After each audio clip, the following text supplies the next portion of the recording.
for this wonderful introduction. It's very difficult to try to bring order in all this chaos of ideas and perspectives, but it was very nice to have that as a starting point.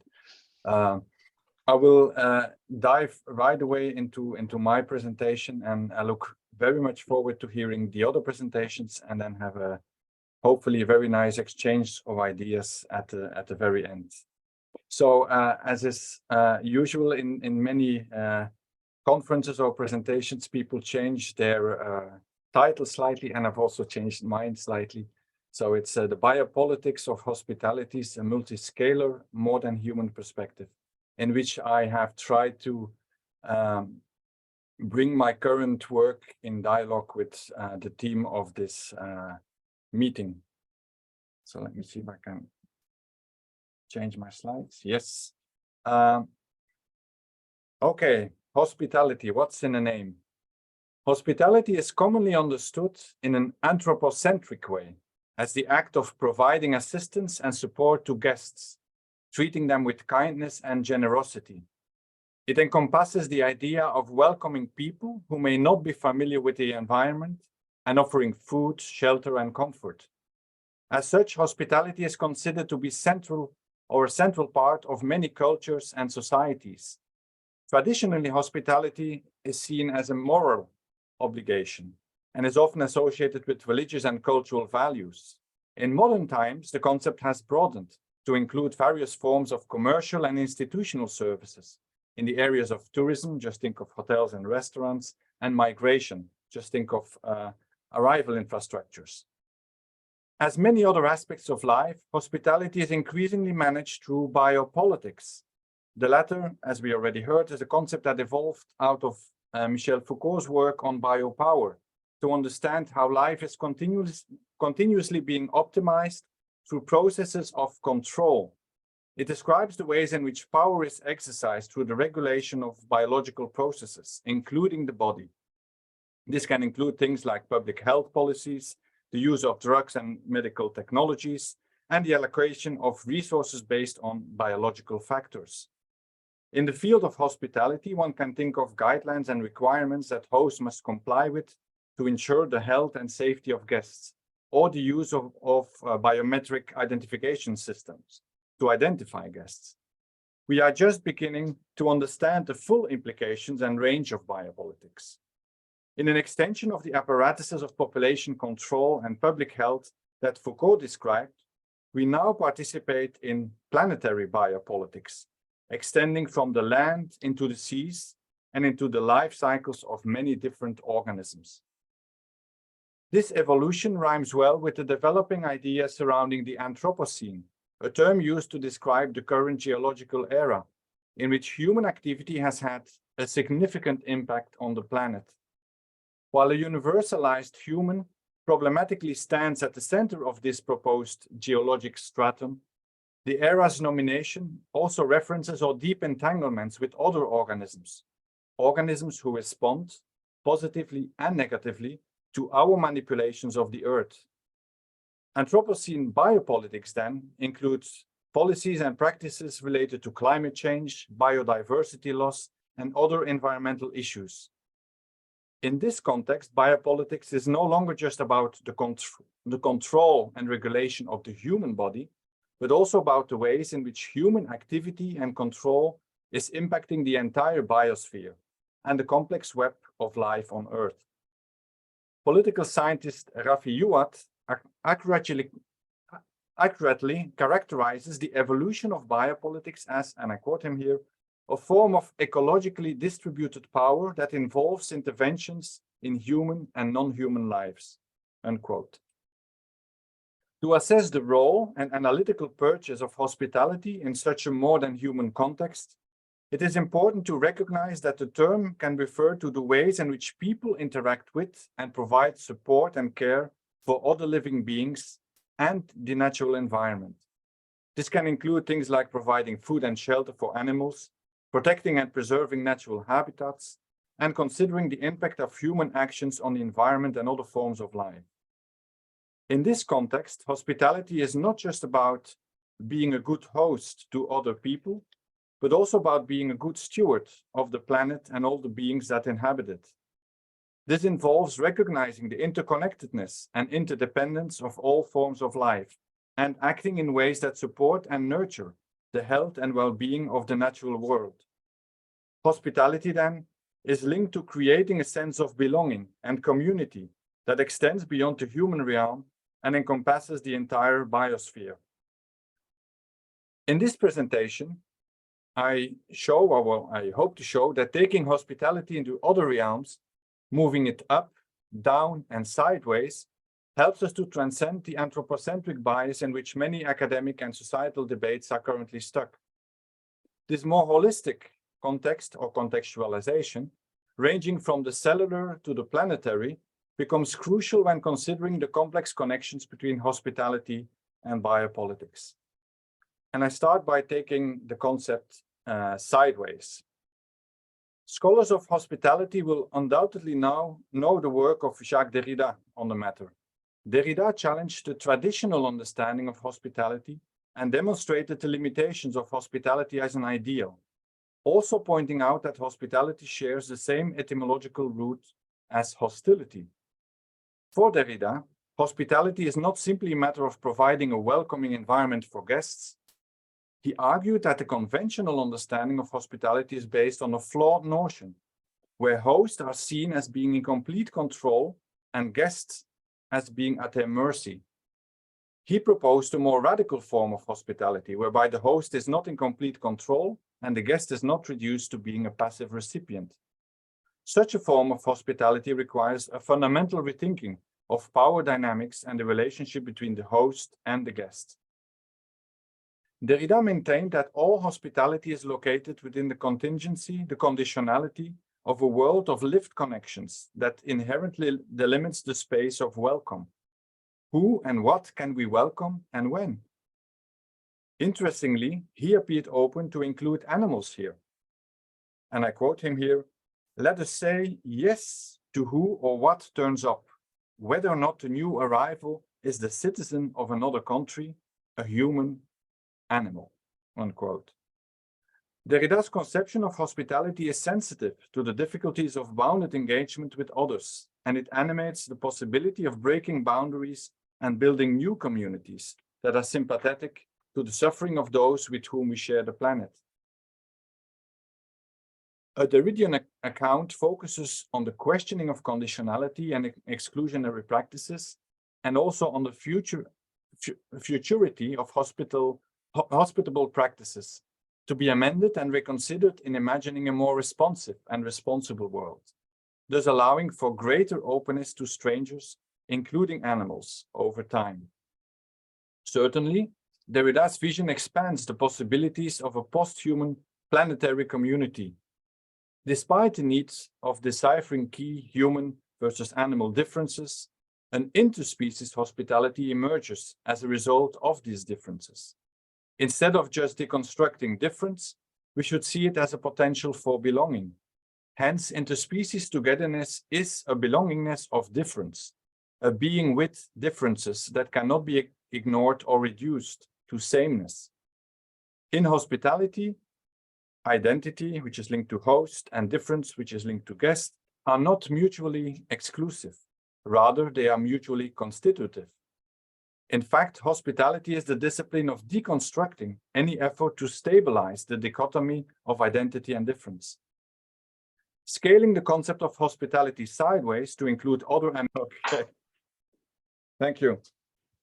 So while animals are included in biopower, this line of work tends to see humans and animals as distinct groups. Biopower operates on humans through animals, humans as animals, or moralized animals. Subsequent developments of this sort of research is demonstrating that biopower acts on people and animals jointly as a single social group consisting of humans and animals. For instance, bird flu management involves controlling the linkages between poultry health and human health, which are controlled by how humans interact with chickens. Infectious diseases that have leapt from non-human animals to humans, such as COVID-19, raise fresh considerations about human responsibility to animal health and spark debates about how humans should behave hospitably in light of their shared existence with other species.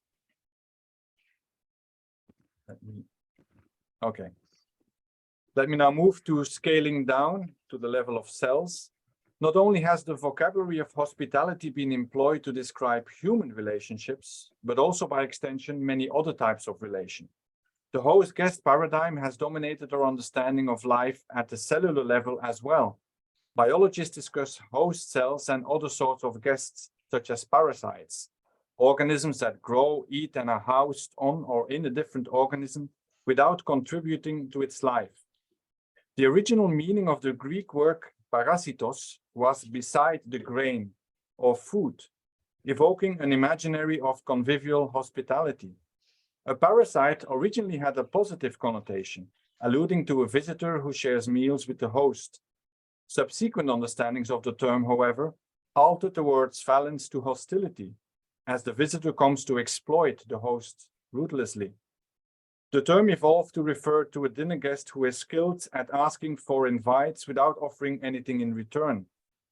The present social and biological implications developed from this. Crucially, parasites cannot exist without hosts. The host and the parasite are guests who share a meal. Ironically, the host nourishes the parasite and makes its existence possible, while simultaneously being destroyed by it. In reality, the parasite is capable of crossing ontological barriers and confounding host and guest subjectivities. The etymology of the words host and guest is identical. Host, hostie, which means stranger, or someone with whom one has reciprocal obligations of hospitality. Derrida had previously worked with this ambivalence in the French language, where hôte means both host and guest. A virus is among the most terrifying forms of a parasite.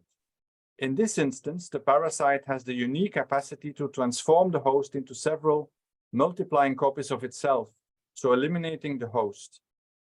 A virus does not consume food, but rather reproduces itself. Nevertheless, the parasite that kills its host always and virulently also kills itself.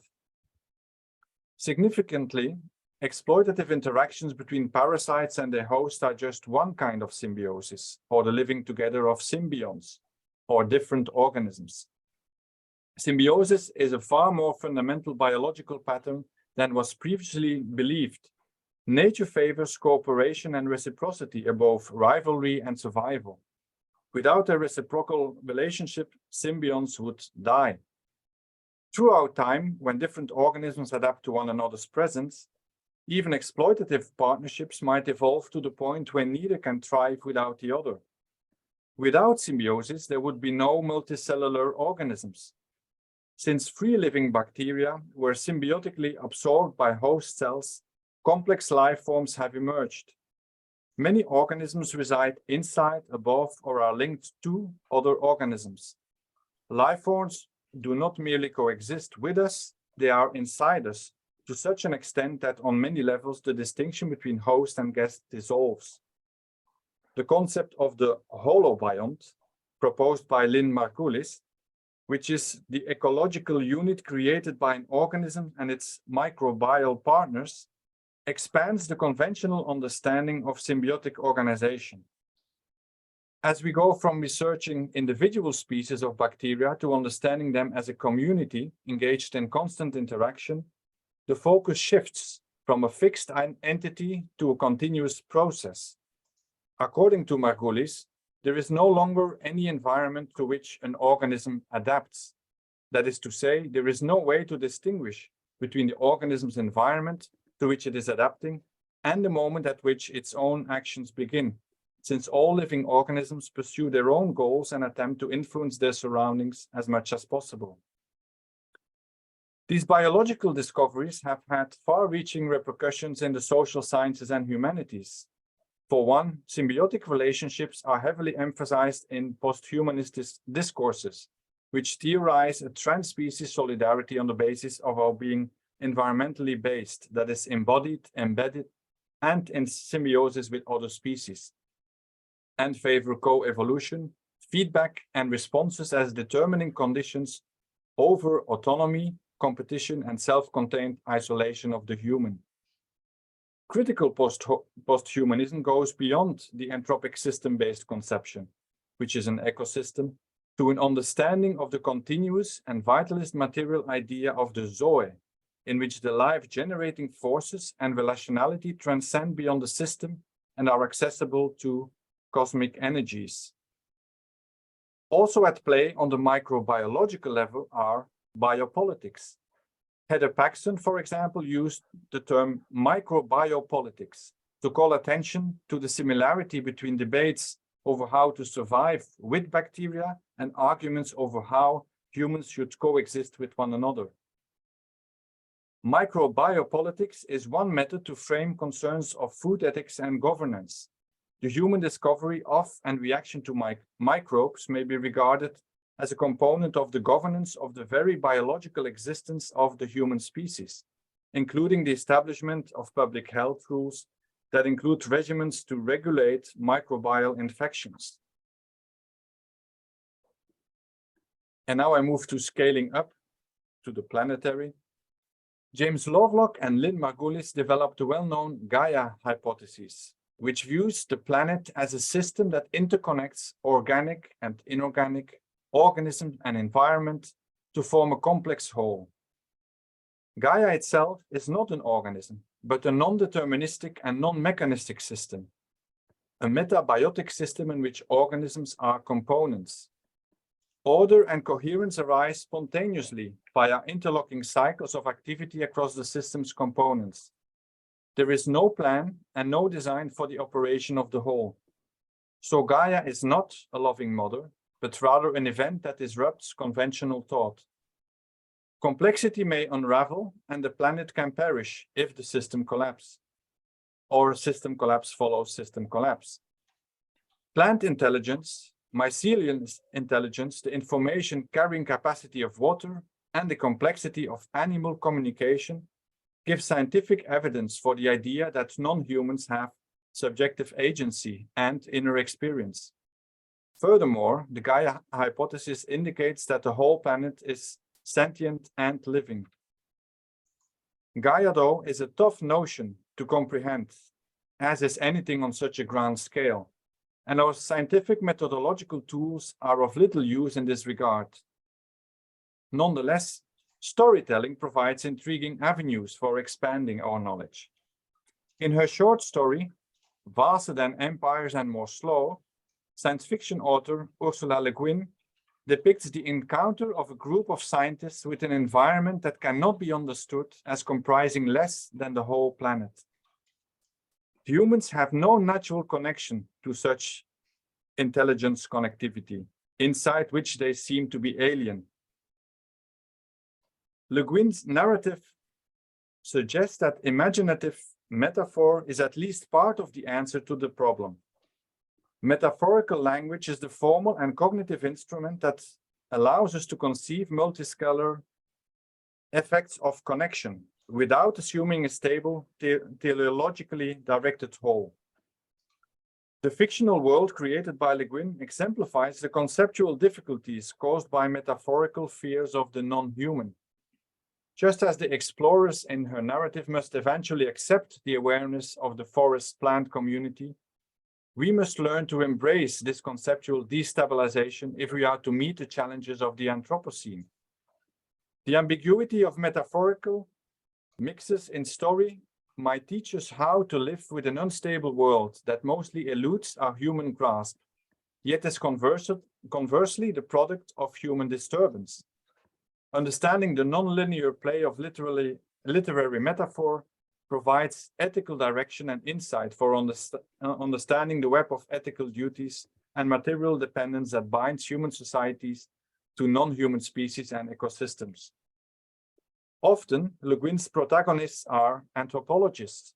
They work hard to comprehend other cultures and find their own views and assumptions weird. A significant portion of her anthropological character's normal growth is the unlearning or recasting of key preconceptions. Indeed, anthropologists have denaturalized contemporary Western ontological assumptions, while attempting to comprehend indigenous cosmologies, in which subjectivity is often founded on relational ontologies. The question of relationship brings us back to hospitality. Using a planetary viewpoint on hospitality yields novel insights. Environment is often used metaphorically, as in hostile environment or welcoming environment. Conceptually, the guest comprises the host's role as host and vice versa. These difficulties take on more significance when seen in the context of the whole planet, as they serve as a stark reminder that people who profess to rule the earth are welcomed in their so-called home, which does not belong to them, even if they profit from or abuse its hospitality as a sanctuary. Here, the invitation for human or human-animal hospitality extends to planetary hospitality, as indigenous cultures have understood from time immemorial. Take the example of the Andean vision of vivir buen, good life, or sumakama, which means living well between ourselves rather than living better.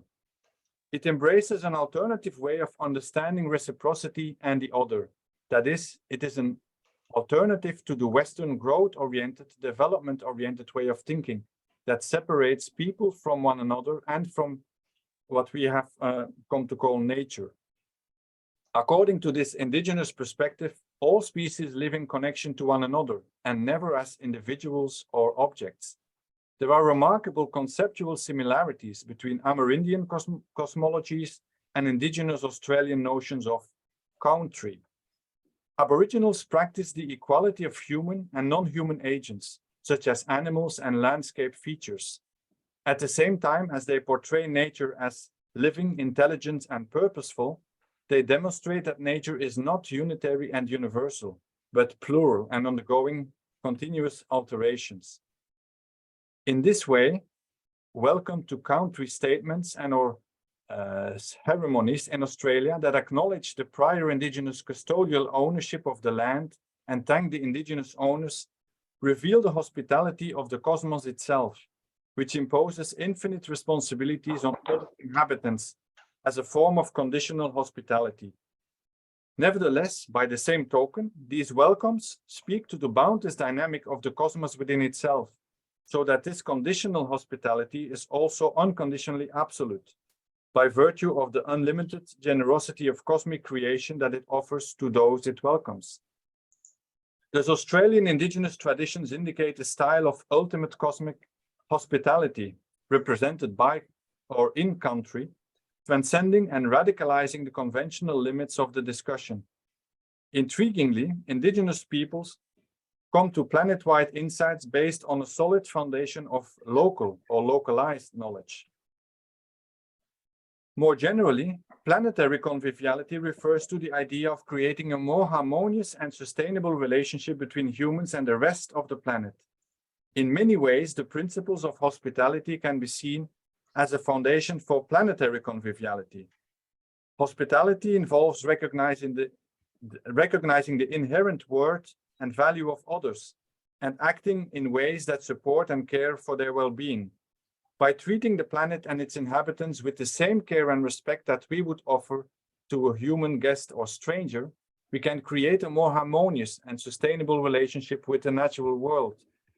Additionally, both hospitality and planetary conviviality involve recognizing the interconnectedness and interdependence of all forms of life. Hospitality involves recognizing that we are all part of a larger community and that our actions have an impact on others. Planetary conviviality takes this idea one step further by recognizing that the health and well-being of the natural world is essential for our own survival and prosperity. By acting with hospitality and care towards the planet and its inhabitants, we can create a more sustainable and convivial future for all. In the name of planetary health, which is a metaphorical extension of modern biopower's concern for human public health to a global scale, biopolitics intervenes in the configuration of a new population, one that is expressly constituted of humans and non-humans engaging in ecosystemic communities. According to David Harvey, the notion that we can truly destroy the globe only repeats in negative form the hubristic statements of those who aspire to global dominance. However, some scholars contend that our world does not need more or even a reconsideration of to whom we provide hospitality. Under this reasoning, hospitality does not raise the question of who has accepted the role of host and at whose price.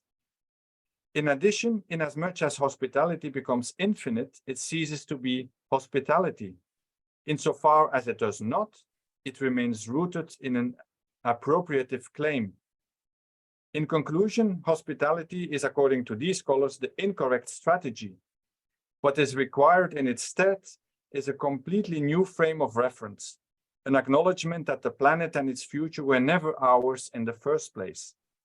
Advocating for an understanding of the planet independent of the logic of the host does not imply ignoring or doing nothing about the Anthropocene's severe environmental and social challenges, nor does it necessitate that we just accept all changes to the biosphere and refuse to play a part in its organizing.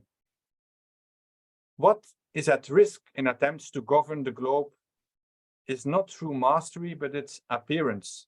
We are not in charge of the earth and never will be. In this sense, the abdication of the host role is an act of humility. It entails acknowledging that the world is not ours to organize and unilaterally impose our ideals of how it should be. Yet, as earthlings, we will continue to have influences and thoughts about how things may unfold. What is necessary is that we approach the matter outside the logic of entitlement, of assumed authority and legitimacy, in which others, both human and non-human, are expected to make all sacrifices, while their own visions and wants remain perpetually secondary. What is required, in essence, is the development of new methodologies and senses for cohabitation on a planet that exists for all its life forms, learning to ask ourselves and others a larger set of questions and to hold open a broader set of possibilities and obligations. From this viewpoint, hospitality emerges as an inappropriate basis for relating to people in multi-species environments, at least in the particular cultural form that this term takes in the work of Derrida and others. These are worlds in which lives are lived in overlapping zones that cannot be avoided. My home and my body are always already the territory of others, often without even being aware of their presence. Not only are these overlaps not necessarily damaging, but many of them are essential to the existence of life on Earth. The assumption that any location is wholly or even mostly ours is not a useful premise. In the absence of a logic of hospitality, futures must be produced by fragile collectives that cannot claim total knowledge, power, or authority in a world for all its various species. However, not everyone thinks that relationality, and particularly non-human relationality, should be emphasized above human hospitality, since the latter assumes the presence of differences between insiders and outsiders, the existence of distinctions between humans and non-humans, but does not necessarily assume a hostile relationship between them. And I'm coming to my concluding thoughts. Biopolitical care of the self necessitates care for other living beings, and from this reciprocal care emerges social and other systems that can support life for all. Planetary consciousness is the gradual revelation, not that we are the world, but that we are not. Contributing to current attempts to decenter the human may give a foundation for imagining alternative biopolitical futures. Anat Singh, as an example, criticizes a biopolitics that promotes life by a strict control that wages war in the name of life protection. In lieu of the idealized image of conflict-free mutuality, she proposes the latent commons of multi-species entanglements and compromises. The concept of latent commons means that the resources of the earth are held in common and shared among all species, not just humans. This post-human view on the commons needs us to recognize that simple peace is not attainable and that life across ecosystems necessitates relations of predation, such as parasites and conflicts between various ecologies. In Le Guin's Vaster Than Empires and More Slow, scientists recreate a commons by embracing their entanglement in a planetary environment that necessitates the formation of new kinds of subjectivity. In the short tale, local struggles, sufferings, and oppressions are not rendered invisible in the name of life of the whole, which is distinct from its components. Understanding the Anthropocene through narrative may be the first step in adopting the ecological ethics articulated by Deborah Burt-Rose in her book Wild Dog Dreaming, an ethics based on respectful reciprocity in our interactions with the non-human, but also on the realization that there are no morally unambiguous or pure sides to occupy.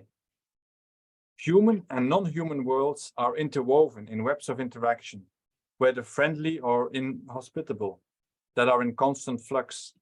This expanding network of connections may support a convivial planet. Researchers must thus carefully consider the differences between relationality and hospitality. According to Mattei Candea and Giovanni D'Acol, and I cite them here, the question, ultimately, is whether hospitality as a paradigm is capable of handling the cosmopolitical, a politics articulating a multiplicity of ontologies belonging to different beings, each possessing masterhood over its own cosmos, unquote. And I think this is a very good question to end with.